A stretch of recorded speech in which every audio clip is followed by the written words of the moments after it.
Welcome to King Says So, a channel that advocates for one Africa, one land, one Africa, one language, one Africa, one currency, one Africa, one army. I wish to witness Africans all around the world united as one in our lifetime. Enjoy. Very much.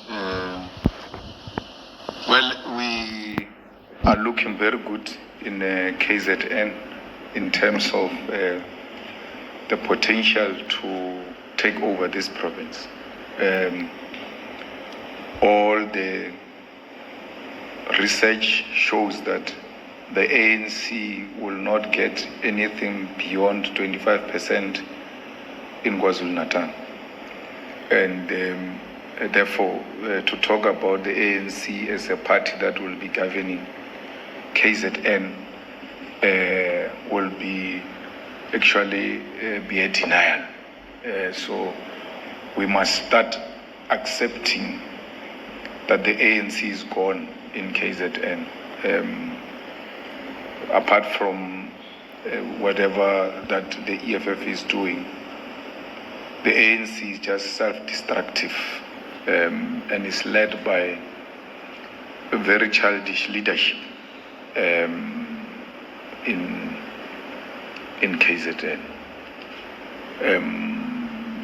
If you listen to the chairperson and the secretary speaking, it's like you are in a shebeen, listening to people debating politics. Nothing ideologically sound, no clear direction of where they want to take this province. And when we took over the infrastructure department, we found it in a disaster. And in less than a year, we've tried everything possible to ensure that we deliver the services to our people. And every infrastructural challenge that we come across here in eThekwini, we don't avoid it. We confront it head on and try to resolve it. The swimming pools don't belong to the EFF MMC, but we were able to fight for swimming pools to be completed and make sure that by the time the festive season comes, our people are able to utilize those swimming pools. Yes, our infrastructure, some of it goes into the beaches. Tried everything to make sure that the beaches are available and clean for our people to utilize them. So, and the kind of the response we find from the MMC of infrastructure is the kind of a response we should find from all councillors and civil servants who respond to the call of duty, with positive mind and not looking at it as if it's a punishment. That a bridge has fallen, that sewer spillage is being experienced in KwaMashu.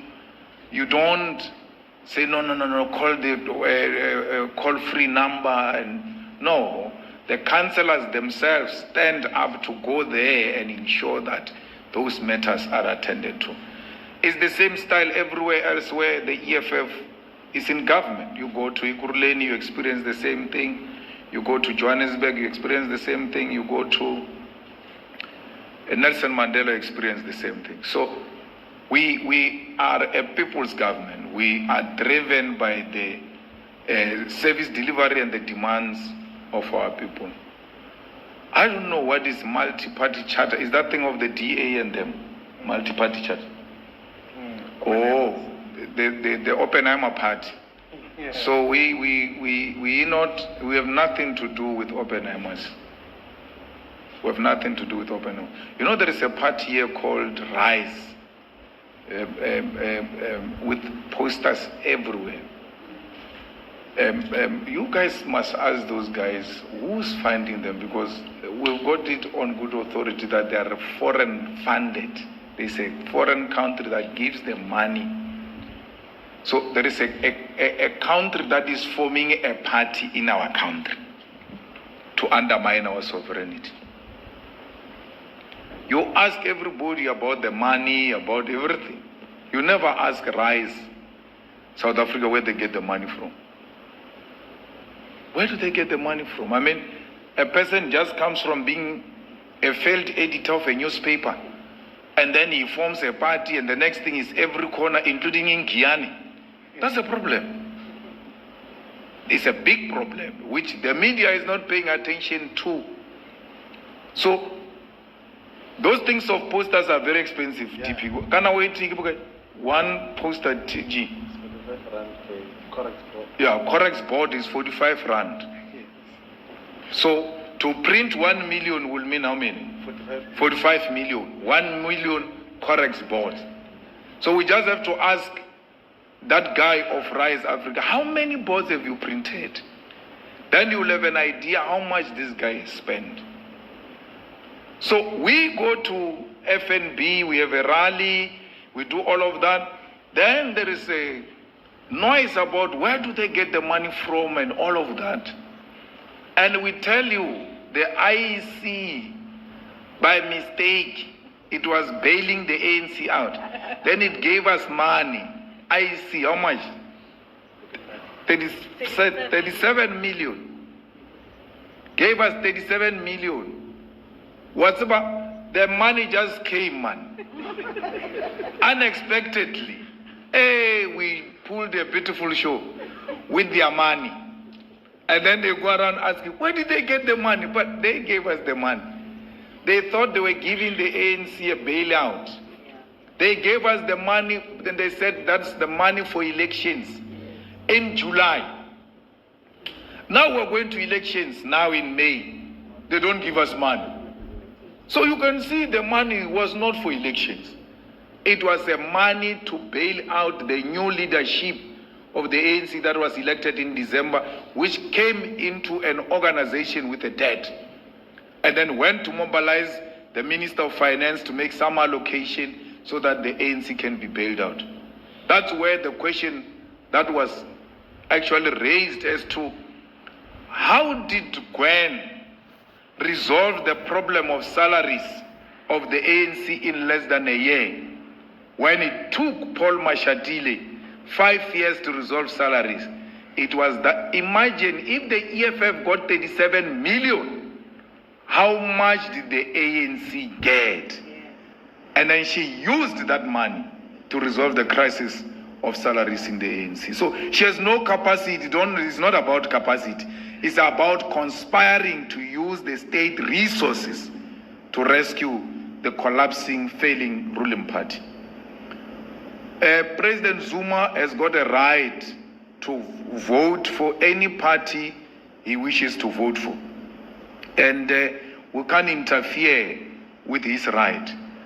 If he had said he's going to vote for the EFF, would have been a very serious boost for us. We'll be very happy. So now he decided to go and vote for non-existing things. And that is not going to help us in the process of displacing the ANC. President Zuma is in denial. And that is, of course, veterans of the ANC are like that. They are in denial that the ANC is dead. President Zuma says, I can rescue it this way. There is no rescuing it here. He will just kill himself with a heart attack, because those people are not in a position to be rescued by anyone, including President Mandela. If President Mandela was to awaken from his grave, he will not rescue these people. He can do whatever he wants to do, including Madiba magic. They are at a point where the ANC is not going to be rescued by anyone. So President Zuma is just, trying that maybe something can come out and all of that. But really, there's nothing that is going to come out. And therefore, we have nothing to do with MK. MK has got a right to exist. Our constitution is there. We don't have anything to do with them. And we don't expect any one of the EFF to take part in the activities of MK. Our constitution is very clear that no one will go and campaign or support other political parties That is defining yourself outside the organization, and therefore you have expelled yourself. No one will expel you. We are not going to do that thing that the ANC is doing with President Zuma. He says, I remain an ANC member, but I'm going to vote for MK. Try that with the EFF. Try it. Let's see what's going to happen. It will never happen. We have one party. You are a member, you are a supporter, you are a ground force, you are a voter of that party. You can't be half-half. No, you can't be half-half. So let's make that very clear. We wish President Zuma well, and we hope that something will come out of this, but with my experience of having formed a political party alongside Floyd and them, it's not an easy thing. If you were to ask me to do it again, I won't do it. Actually, I'm much better looking after cattle than to form another political party. So, we're still to see the leadership of MK. What is that thing? Action SA. It has never gone to conference. Never, ever gone to conference. No one says anything about that. Banditi, Gaten and them, they've never gone to the conference. And no one says anything about them. Rise, Muzanzi, has never gone to a conference. No one says anything about it. EFF is going to its third National People's Assembly this year in December. It's going to take place this year. This will be the third in 10 years. But we're still not a suitable party. We're a party of a dictator. We're a party of a cult. We're a party of a cult. But all of these fools who have never gone to conference to test their democracy, their internal democracy, are not called cult, are not called dictators, are not called all sorts of names. Every target you have put for the EFF has been met. We are the most corrupt organization in the eyes of all our enemies. We have been in government, in serious municipalities on serious positions. Not a single case of corruption. No MMC of the EFF can be accused of any wrongdoing, because we mean it when we say we do not want corruption. All of that it cannot be heard by the South African media. So look at how we have executed, for instance, the 2023 political program of action of the EFF. And look at all those events and all those programs that we initiated for orphanages and for communities, and how we executed our rally and how we executed everything we put before us. It was done exceptionally well. You can't falter EFF on any of the things that they said they will do. And if you are thinking, how is the EFF government going to look like? Just look at how EFF execute its programs. Then you'll have an appreciation that this is a well-oiled machinery, focused on what they've made commitment to. So when we launch our manifesto on the 10th of February, we're not launching a Bible of promises. We're launching commitments that are clear, with a target, with a date, and what we seek to achieve. So no one can do that type of a manifesto. The ANC is waiting for the EFF before it launches its manifesto. During the year of elections, the ANC launches manifesto during January 8 statement. The January 8th statement is the manifesto of the ANC during the year of elections. They can't do it now. They are waiting for the leader of society, the EFF, to come first so that they can write a manifesto to counter that. That's how childish they are. They are waiting for us, the real ruling party of South Africa, to come to Moses Mabhida and say, this is what we're going to do. They are going to copy everything. You know that's what we do. We lead them. We lead this country. There is no one of political parties who does anything without the mention of the EFF, as if we are a ruling party. No one. ANC opens his mouth, EFF. DA opens his mouth, EFF. Action SA, EFF. Because we are a leader of society. We are not complaining. Let them say more. Children are talking about their father. They are crying to their father. Let them cry. We'll resolve their problems because we're the only party with a solution. So, 10th of February, we're coming to present solutions to the challenges confronting South Africa. DP?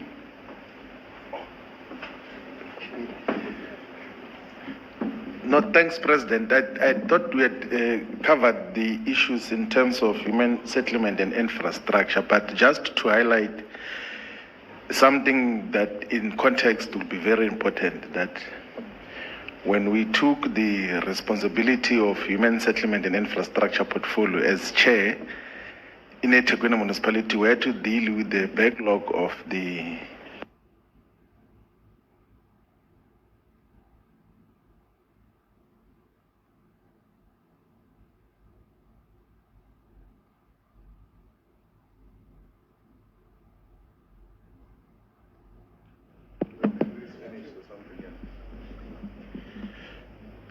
So when the EFF took the responsibility of human settlement and infrastructure in a eThekwini municipality, we had to deal with the backlog of the massive infrastructure damages that were caused by the 2021 floods. And at the center of those damages was the damages on the water pumps and the wastewater treatment plants. So the political focus which the EFF has been focusing on is to revive the water provision systems in all the areas, whilst making sure that the areas which have got water shortages continue to receive water, sometimes even through immediate interventions of water tanks in Duzuma, in parts of Umlazi and part of Kwamashu as well. But the most important thing that we then got to focus on was the maintenance of and the repairs of the wastewater treatment plants. We've got 36 wastewater treatment plants here in eThekwini, which if are not maintained properly, we have raw sewage that goes into the ocean and therefore affects the oceans and then leads to the closure of the beaches.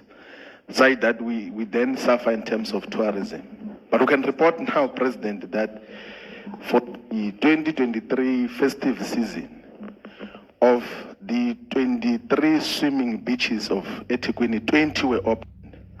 And the ones that were not open is Anstay, Swarmna Beach, and Vekelspruit, which historically have had problems because of the infrastructure backlogs there. But the rest of the 20 beaches were opened and were available for tourism. And that is at the center of eThekwini's economy because we thrive through tourism, particularly from inland travelers who come to the beaches during the festive season. So the EFF was able to make sure and have political focus and emphasis on the wastewater treatment plants to prevent raw sewage from going into the oceans, but also to repair the water systems, particularly the water pumps that were damaged during the floods. And of course, there's a lot of things that we are emphasizing on that we should be looking into. We have to look after the informal settlements through alternate sanitation, but also constant supply of water, and that we've been dealing with almost perfectly. And this happens against the crisis that we found in the department. And there's a huge scale of improvements which the EFF will be making in the city of Ekurhuleni, but we are on track in managing the entire portfolio, inclusive of the human settlement division, water, sanitation, the engineering component of repairs of the bridges and roads that were damaged by the floods in terms of what happens. And we are very firm in holding everyone accountable who is given the responsibility in the city of eThekwini. Thank you very much.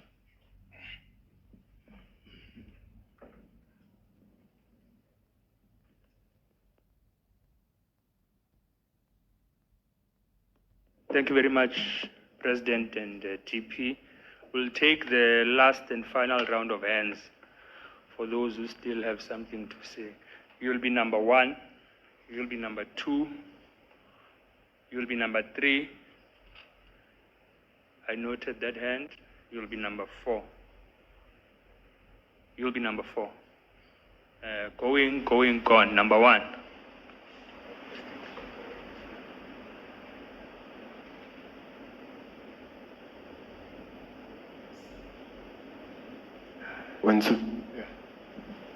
Greetings to you all. My name is Begin Jovana from Milanga newspaper.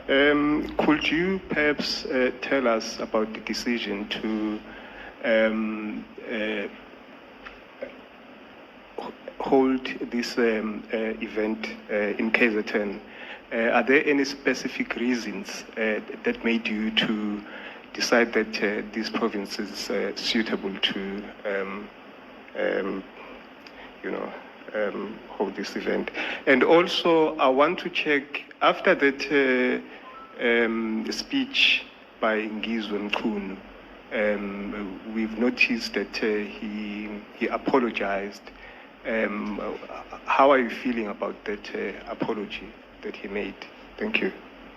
Number 2. Good day, Igama Meneliswa Wandwando from Ikakasi FM. I have 2 questions. The first one, I would like to know from the leadership of the EFF in terms of the process or the procedure when it comes to the candidate list. Can you please share a process which ihamba kanjani? I'm asking this question because one will say, I host a show in Kakas where abalaleli will phone on the show. They say, why you have this former, this prominent member is now in parliament, in terms of the process of making sure that the fighters on the ground or the ground forces, they have a say in the candidate list. We are going to the 7th general election. Our fighters an IP voice in terms of the candidate list. Then the second question will be, did the EFF pay for using this facility, Moses Mabhida, for the 10th of February? Because there is a norm here in KZN that if you are part of government, you will just use the facilities of the municipality or something. Did the EFF pay? And if maybe they can share those invoices. Number 3.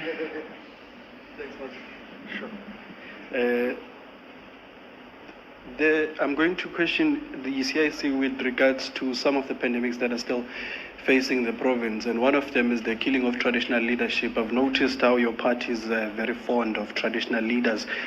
This seems to be a growing trend in the province. Each and every year you'd have traditional leaders being killed, and they are all killed in the same manner. It's either they are shot when arriving at their home or when driving somewhere. And the Department of Cooperative Governance, as is, the only thing that they've said they'll be able to do is to, have those upgraded gates, to have more lights at the House of Traditional Leaderships and Wi-Fi. But the traditional leadership have been raising concerns about having protectors instead. Do you think this is a genuine call? What do you think should be done? And lastly, there is an interministerial task team or committee that was established by President Cyril Ramaphosa in 2018. Its task was to look at the killing of political leaders. One of the prosecutors serving in that team has raised concerns, saying that one of the issues why these court cases are delaying is because there are no special courts, and is also the lead prosecutor in the trial of Sindiso Magaqa, was also a best friend, which is also seeing delays each and every year.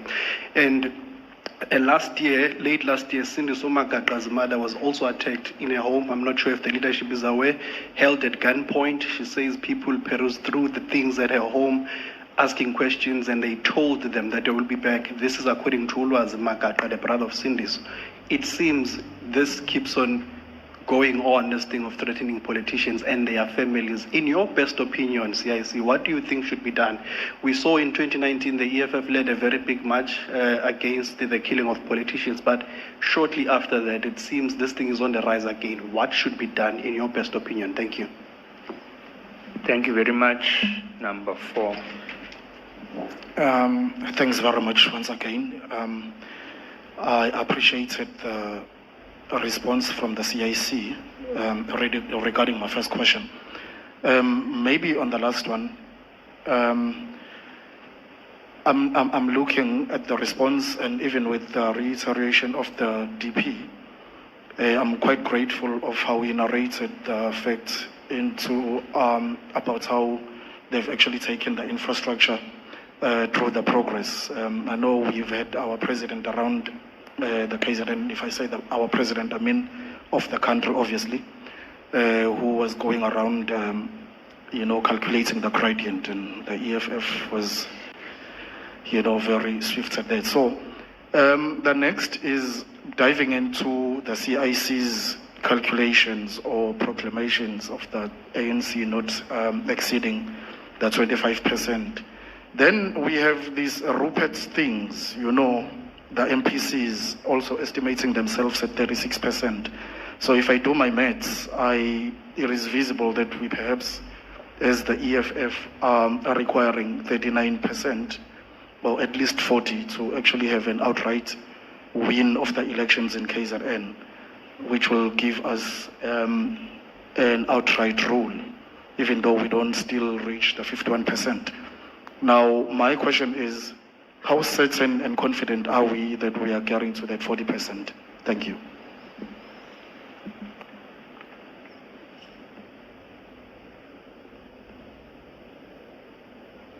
Thank you, President.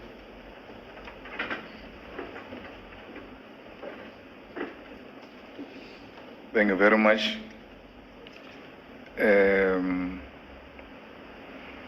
Well, KZN is very strategic because it's in the top 3 of the highest voter population. So if you want to upset the national trends, you have to cause damage in Gauteng, KZN, and the Western Cape, and make sure the ANC doesn't get anything beyond 60% anywhere in South Africa after dropping them below 50% in the 3 provinces. So I think it's an admitted fact that in Gauteng they don't even take chances. They know that it's gone, and then they will not regain the Western Cape. If anything, the DA is going to lose the Western Cape. Then the ANC will lose KZN and get less than 60% in majority of the provinces, some even at 51, 49, and all of them. Then that drops their national outcome. So you can't do that. You can't achieve the removing of the ANC from government without having a plan with KZN. And the people of KZN, they shocked us in 2019 on the national election. The outcome we got here, we never expected. And that was a call, in a way, for the people of KZN to say, we are longing for the EFF. We want the EFF, but the EFF is nowhere to be found. So we're here now. We didn't just come, we invited in 2019. They invited us.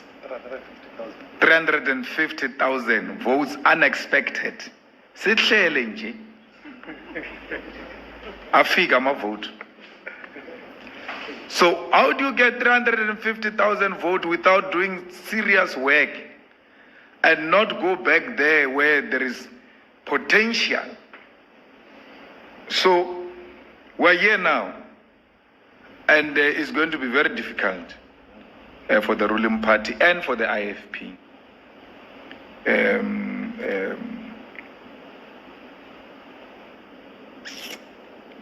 So the second question is, Ngizwe Mkhunu, I don't know the guy. The first time I met that guy is there by the students. June 16, yeah, something June. And he was brought by SG to me. I'm like, what is this one doing now on the stage? They say he's an artist or something. I said, oh, let me just be polite. So I really don't care what he thinks of me. He's the smallest boy ever. I know talented artists. And I know one when I see or listen to one. There's no such a thing. So I can't entertain such things. That's why I never responded, never said anything. Even when the KZN was going up and down, I was like, is it worth it? Because sometimes, anyway, the ground forces have got energy, but sometimes certain things we must just let go. Because when you are a leader, you must expect such things to be said. That's how he feels. And then he expressed himself, and then they forced him to apologize. He apologized. So it's not an issue for me. Even if I see him tomorrow, I will embrace him like I do with all other African kids. I have no problem, none whatsoever. There's nothing personal. Uzama impilo shem, uthi uyazama zama uthi athole imali and support children. Mara uzama wrong. So you must try life different, not the way he's doing it, because now he tries life, he makes a stupid mistakes. Now a car is gone. Out of being excited and sitting on a toilet seat and say things that you're not supposed to say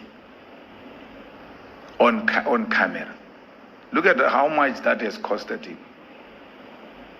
I wouldn't have wanted that for an African child, West artist who's trying life, such an opportunity to be taken away from him. But the ground forces and the leadership of KZN felt offended and they acted on it. I never interacted with that situation. No one even brought it to my attention. Not even a journalist has called me to ask me about that, because I assume everybody said it's not worth giving our attention. Candidate list, it will be announced. We are discussing today the manifesto and then the candidate criteria. And that criteria will be published and everybody will get to know about it. It will be sent to the structures of the EFF. Candidate list is not a difficult thing. We are an organization that exists through democratic centralism. So the people who are going to parliament are ground forces of the EFF, are the leadership of the EFF, and professionals who are going to add some particular lacking skill or aspect amongst our collective. The women will have to be there, the youth will have to be there, and demographics must be balanced. And that's it. But our members will express themselves. I have not gone through the guidelines we are going to be taken through now. But democratic centralism says the views of the lower structures of the EFF ought to be taken into consideration when a final decision is made. So we'll listen to our structures. But ultimately, the central command will come up with a list. Yeah, it's an EFF list. And I don't know, if it was for me. I'm more interested in the leadership of the EFF. Who leads the EFF as an organization? Because if we have a better organization and better EFF, then we will have better deployments. Because with deployments, it's not a complicated thing. When a person misbehaves or do something wrong, you can recall them. But when you elect wrong leadership into the structures of the EFF, you can't recall them. And it's very painful to disband a democratically elected structure. It is undesirable. So that's where we'll have a lot of debate. But on these ones of who goes, who doesn't go, for sure, even Carl Niels is on his way there, Shema. There's no problem. There shouldn't be a problem. Nathi sibe nomlungu, yes. Sibe nomlungu in parliament. Angithi bathi asifuna abalungu. So it is Tole umlungu, not in parliament. So we shouldn't make the list a big thing, DP, as if this is what will make or break the EFF. No, what will make and break the EFF is Third National People's Assembly. That's what will break the EFF, not who goes to parliament. Now, if it was for me, I wouldn't want to go to parliament. I would want to stay in the party and build the organization. And I refused that even when I was in the ANC. I was offered to go to parliament as president of the Youth League. I refused that because I wanted to build the Youth League. We were offered ministerial positions. We refused that because we thought we need to build the Youth League to be a formidable force, which we did. I can tell you now, I agree it takes generation to produce that kind of leadership for the Youth League. It will never happen in our lifetime, sure. But those Zama, they will never get it right. So we are more interested in the organization, not in the positions of government and state and all of that. We pay it here. And we pay everywhere we go, we pay. We pay. But for you to come ask us for receipts, sesiyajwayelana manje. Sesiyajwayelana manje. Ngathi zingane. No, lingayenzi lento. We must respect each other. There's a lady who once opened my wallet and I allowed it. And my wife was very angry with me for doing that. She will never repeat it. And no one ever will repeat that. Singajwayelana. When we're being kind and nice, we're not kids. We've got children, very old children and wives and families. Don't come here and ask us for receipts for what? This is a public institution, this. You can go there. Their books are open. There's nothing wrong with you going there. It's your place, it's your institution, this one. Not this one. Not this one. So we don't go anywhere for free. And we don't ask for free things. Even with artists. When an artist has given us an invoice, we don't ask for discount or anything. When you come to see here in this rally, every artist that's going to perform here will be paid. We don't do those things like, hey, we're government, we're not here. We give you money for Durban Rocks, therefore you must come to our rally for free. No. If he got money for Durban Rocks, it means he put a nice proposal, deservingly he got the money. He's not coming on that now. He's coming on himself as an artist. You have to pay. We do that everywhere. Killings of traditional leadership is the same as killings of political leaders in KZN, and is the same as killing of people. I really don't know. Maybe one day we need to come together with the religious leaders and traditional leaders and all political parties and just have a cleansing day of this province. Because they kill with ease. They kill with ease. I don't understand what informs that. You know, they killed a councillor there in Nongoma. The old lady, how old was she? 70 something. A lady, 70 something. They shoot her. How do you shoot a 70-year-old woman? Why can't you just put a PO like we see on TV, on a nose or something? Shoot her. The use of a gun is when you are seriously threatened and you like, this only needs a gun. She wouldn't have needed that kind of killing if she has to be killed. But you go and shoot a 70-year-old woman and then you think you are normal. There's really something wrong here. And we need to confront it. Because my problem is that the killers are known. They are even given titles of Inkabi. You see, if you go where Marshall comes from in Mzimkhulu, Gunzim, but from Mzimkhulu. So they are known. The community knows that one is an Inkabi, that one. And then you have a state that is helpless, a state that cannot protect its own citizens against criminals who declared war on your citizens. The state should not be negotiating those people. I don't want to say I'm disappointed in General Mkhwanazi because I still have some confidence in him. I still believe there is something that can come out of him, especially for this province. But if I had this 100% confidence when he came in, for sure I'm now sitting at 75%. And what dropped it drastically was the killing of AKA. Because I was like, they killed him in a wrong province. There, Mkhwanazi is not going to play with them. We found the bullet. We found the car. We found the gun. We found the car. What must we do with that? That kind of information. Basically just calls a press conference with a big head to come and tell us he knows the car and the gun.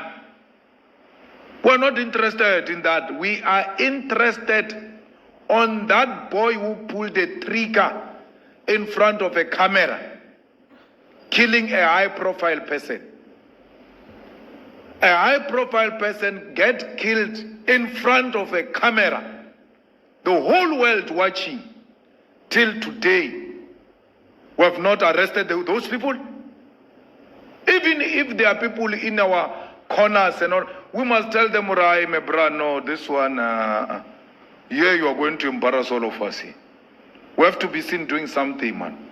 We must arrest you and take you to prison. When you are in prison, we are in charge, then we can put you in some, 2-bedroom, give you TV, whatever. If they know them and they work together, they must just tell him, surrender, my guy, to save our face. These guys are not ashamed of not having arrested a killer of AKA, a killer of DJ somebody, who was shot from the front, from the side, and then on top. A person climbs on top of a car and shoots from the top with a rifle. And the state has got nothing to do with that. Till today, we don't know who killed these high profiles. So you're talking about some traditional leader in Umsinga and you think, it will be resolved. It will never be resolved if they can't resolve this. Tina, we're just going to die. Now we're even worse. Our daughters are going to disappear. I'm telling you. We cannot have a state that is unable to defend its citizens. These guys who kill people should be dropping like flies. They must be identified and there must be a conscious decision that these ones were dropping them. And a message must be sent to them that one move, you are out. We're not going to play with you. You cannot undermine the state to that extent. where a state is helpless. We are at a point where the state is helpless. Here in KZN, they even went into a church to rob a pastor in front of cameras, preaching. It can't be this way. 2024 must stop this nonsense. Just try us for 5 years and see how much you are going to collapse your high walls. Because there will be peace, you will want fresh air to come in. You will not be scared. We'll secure the streets and we'll take each other with criminals toe for toe. A police officer, a soldier should join the force knowing I'm prepared to lay my life in defense of my country and my people. But it's not the same. Here, the leadership is involved with gangsters, is involved with Nkabis, is involved with all of that. The state leaders. Why? Because this thing is a problem here. We even did a commission about it. We even put some unit to go and look after these issues of political killings. Why can't we create a special court to deal specifically with political killings and killings of traditional leaders? If we can do a commission, it means this is a crisis. If we can have a special unit focusing on that, it's a declaration of a crisis. Let there be special court to deal with political killings in KZN, so that when a person kills a person, gets arrested, get tried quickly and sent to prison, to send message back home that you dare try to kill a person in KZN, you will go to jail within a short space of time. We did that in 2010. Why did we feel so special about international people? We don't feel special about ourselves to create special courts to deal with our immediate challenges. That's what the EFF will do. Here in KZN, when we take over, the special investigating unit will be set aside to investigate political killings, and the prosecution will be given priority through special courts to attend to these matters as urgent as possible, because it's no longer a joke, the killing of people here in KZN. I mean, if you saw how Magatka was killed till today, now I'm not even sure if those people that are arrested are the correct ones or what. I just gave up. Because I just, something in me just tells me these guys are not willing to solve this problem, because they know the perpetrators. That's why. And the perpetrators know more about them than they do about the perpetrators. So they live under a blackmail. The way they killed Magatka, it was heartless. And Magatka was also a high-profile politician in KZN and nationally. A friend of mine, when he died, Mbalula rushed to the family and said, Malema must not come here and speak. They refused me to go and bury him. I never buried my friend Magatka. Refused by Mbalula. You, journalist of KZN, go and listen to the speeches in that Magatka's funeral. Lamola said they are going to open a trust for Magatka's children. Pule Mabe said they are going to open a trust for Magatka's children.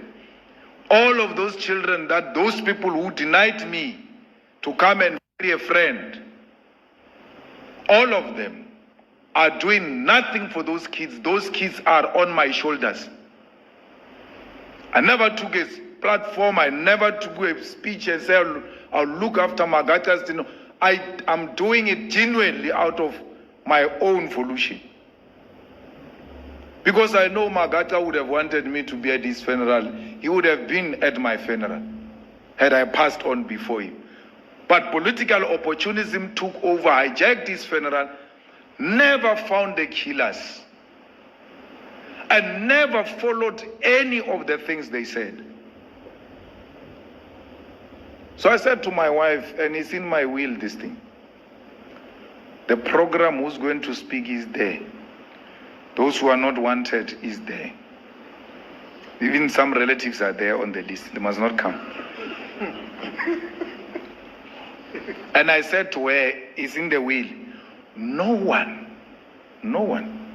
must take a platform and say, we're going to do 1, 2, 3 for Julius Malema's children. I don't want that. I don't want that. I'm working now. I'm working for my children. They will survive with the little I'm leaving them. No politician must take a platform at my funeral and say, we're going to support Malema's wife. That time they want to get into a bed. We're going to support Malema's wife. Amanda. They want to attack. Useless. Hey, we're here to support, like we said in the funeral, wrong. There's no support. Hey, we're going to support Malema's children. Leave my children alone. Why do you wait for me to die before you can support them? Why? And I said to her, if you sit there, someone says, I'm going to support Malema's children, you don't stand up. You must know you sold me out. You must just stand up, hey, lapo, ima. Hey, oh. That must never be said. Don't say that, please. Because they take a platform here, say all manner of things for hands. When they leave, they even forgot what they said. Urman, that issue of Magata's children, which one? But the speech. The people who said they will look after Magata's children are still alive. Some are ministers, some are leaders. Mbalula is the Secretary General. They went to Magata's home with Sitlezi Galala and said, if you allow this guy to come, we're going to remove that tent. But they did a big tent there for them. And then after that, they left with their tents. They never returned back to that house. So one day I was in Zimkulu. I went in there to go and check up on the mother of Magata. She was crying like the funeral is today. They abandoned them. So,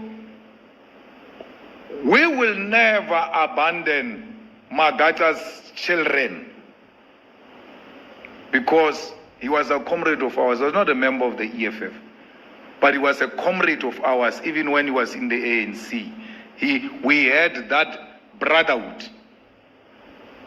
And that's why these people about Sanalebo, Ngizwe, they don't know what we're talking about. They don't know our relationship with this province.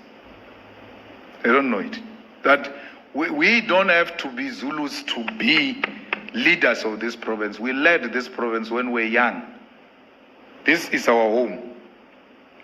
You know, I was sitting with some Indian businesswoman saying to me, I'm the one who took the ANC to Nongoma. He says he did that. And I looked at him, I said, I took the ANC to Nongoma when I was very young. The ANC National and the ANC Province released a statement to distance themselves from me and said, we are not part of that Malema. The Youth League said we are going because there cannot be a no-go area. When we went into Nongoma, I was joined behind the buggy by Minister Senzo Mkhulu, who said we can't leave you here alone. We're coming with you. We were joined by the army. The soldiers came. The IFP tried what they tried. We said, you can't do anything. They threw stones at us. They tried to threaten us. We said, there's nothing like that which is going to happen. That's when the ANC started to break grounds in Nongo through the Youth League. That was led by us. So we've been canvassing uncanvassed grounds in this province for a very long time.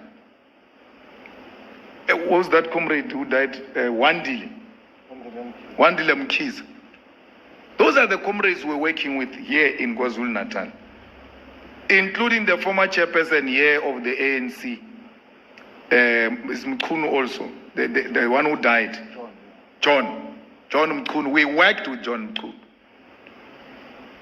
We worked with this Senzo Mkhunu. Senzo Mkhunu, don't undermine him. Don't look at his tiny body and think, this guy is not. That guy is very brave.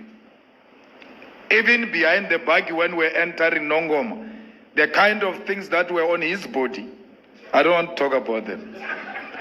But it was a man that was prepared to do anything for the ANC to enter Nongoma.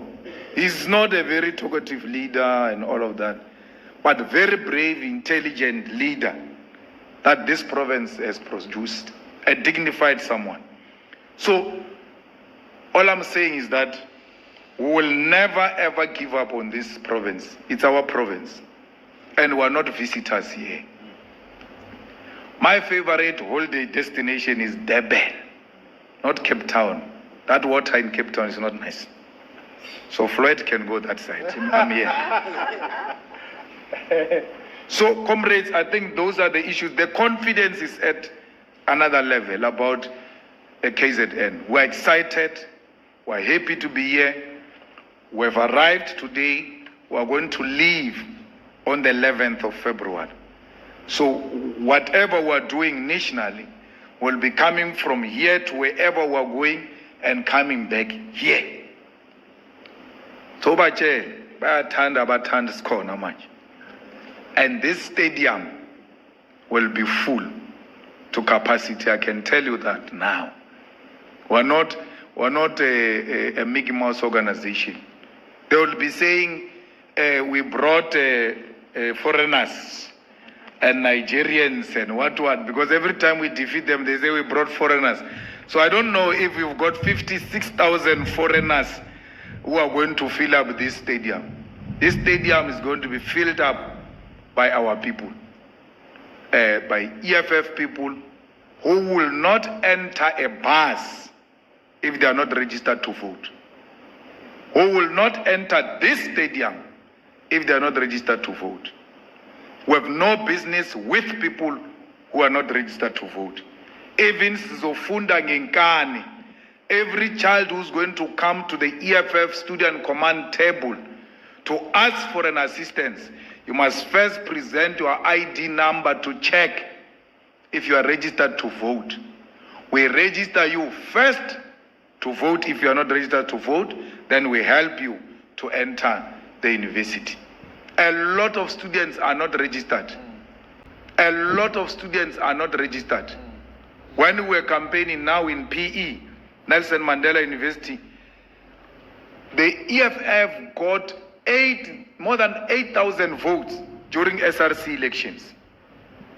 But in 2021, EFF got 200 votes, local government elections, in the same ward where the university gives us 8,000. When we went to check, they are not registered to vote, those kids. And then they turn up on the day of voting because of excitement, say, no, want to vote, they turn them back because they are not registered to vote. And then when we picked that up, immediately we declared war on that university. That weekend of registration, we took a lot of thousands of them to go and register to vote. And then we found a DA councillor who made himself, a white guy who made himself an induna of that place. He said, where are these people from? I know everybody here said, hey, when these kids belong to that school and they reside in these places, they are going to register here. So we're going to have a targeted approach on universities, TVET colleges. We must get all of those students out to vote. We must get the youth out to vote. The rally that we're bringing here is no ordinary rally. It's a rally of the elections. We're here to campaign. And anyone who's joining us must be in the mood of campaigning. We do so peacefully, without provoking other political parties. We want peaceful elections because the IFP and the ANC thrive through violence. If you do violence, you will make them win. We don't thrive through violence. We thrive through superior logic. Thank you.